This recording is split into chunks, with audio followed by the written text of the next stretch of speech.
Adrian checked his watch for the third time. Wine said she'd be back, but she didn't come. He waited. 5 more minutes, then he stood, his eyes scanned the surroundings. He got a sinking feeling when he called her, but she didn't answer, texted her, but got no reply. He stepped outside the boat, walked around looking for her, the soft music in the background fading behind him. He walked a few more steps and then he froze. Just a few steps away under the dim moonlight, she was there, in someone else's arms, in Jungkook's arms. They were kissing, almost like they were the only two people left in the world, and Adrian just stood there helpless. He didn't expect that, never in his dreams. His feet felt like they were sinking, his chest tightened with something sharp. He couldn't breathe.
Later, in the hotel room, the door shut behind her with a soft click, but the silence inside was anything but soft.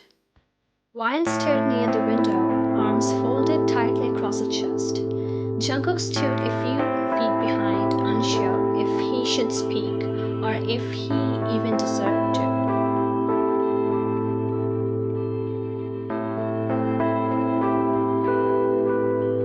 He didn't answer at first, just breathed, looked at her like this moment had haunted him 1,000 times in his head.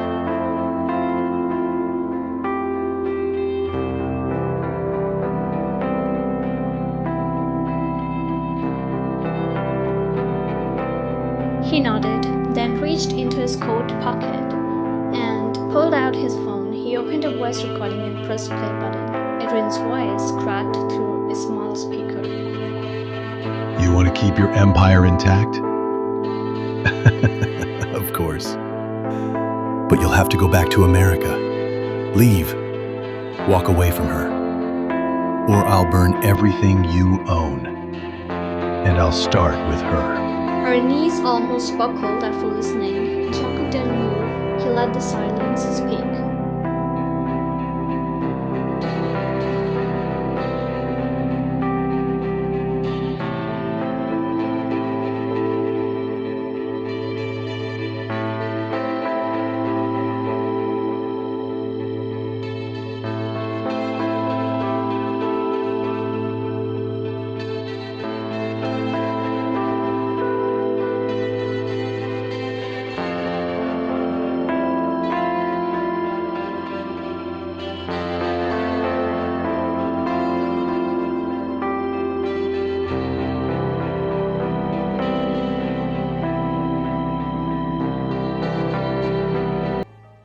YN was sent back to Seoul the next day. Jungkook still had unfinished business, so he flew to America.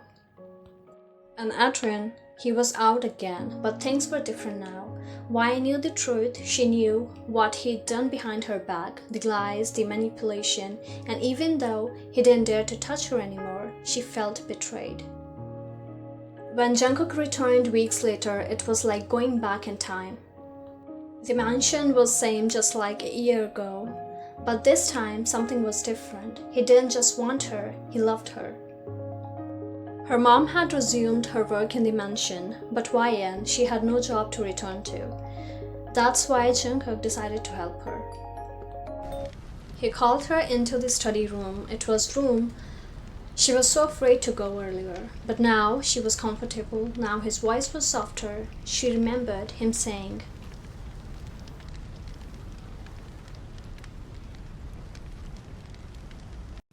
the familiar scent of polished oak and paper lingered in the air. The moonlight filtered through the high windows, casting shadows across the study, the very place where a year ago he'd first watched her through cold eyes. But now, the warmth in Jungkook's eyes was undeniable. He was different this time.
For the first time in a long time, the study room didn't feel suffocating. It didn't feel like the place where she once cried, once begged, once wanted to escape. It felt quiet, still, like something old was finally letting go, making room for something new. YN looked down at the folder again. The offer was staring right back at her. Her fingers trembled slightly against the edge of the paper.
Just like that, they both didn't realize how 4 months had passed.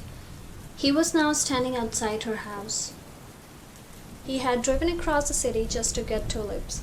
The pink ones she always paused to admire but never bought for herself. She was like that, always giving but never asking. Tonight was her night. She had pulled off a project the company thought was impossible. He watched her own that room like it was hers, and maybe it was. He wanted her to know, not as a boss, not as someone who loved her quietly from the side, but as Jungkook, who had ruined everything and still couldn't stop loving her. He stood at her doorstep, dressed in black tailored suit she once said made him look dangerously good. In one hand he held the bouquet and in the other a paper bag of hot pastries, her favorites. He could already hear her laugh. Time passed, but no one answered the door. He rang again and again. After minutes, faint unease stirred in his chest. He stepped back and called her phone. She didn't pick. He tried again and again. It went straight to voicemail, so he dropped a message. He called her mom. She too didn't answer. Then he called her college friend, but no one picked.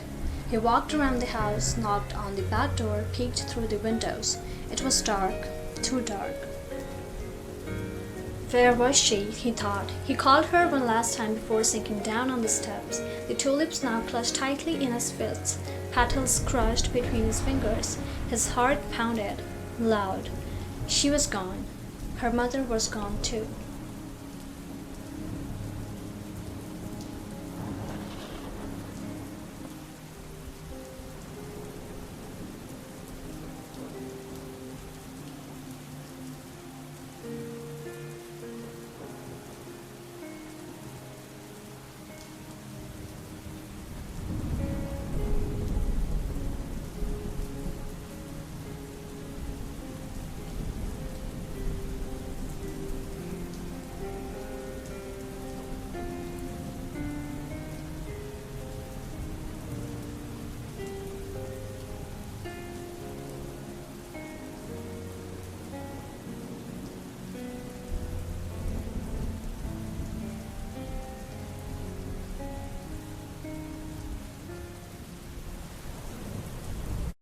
Hi guys, I hope you all enjoyed this chapter.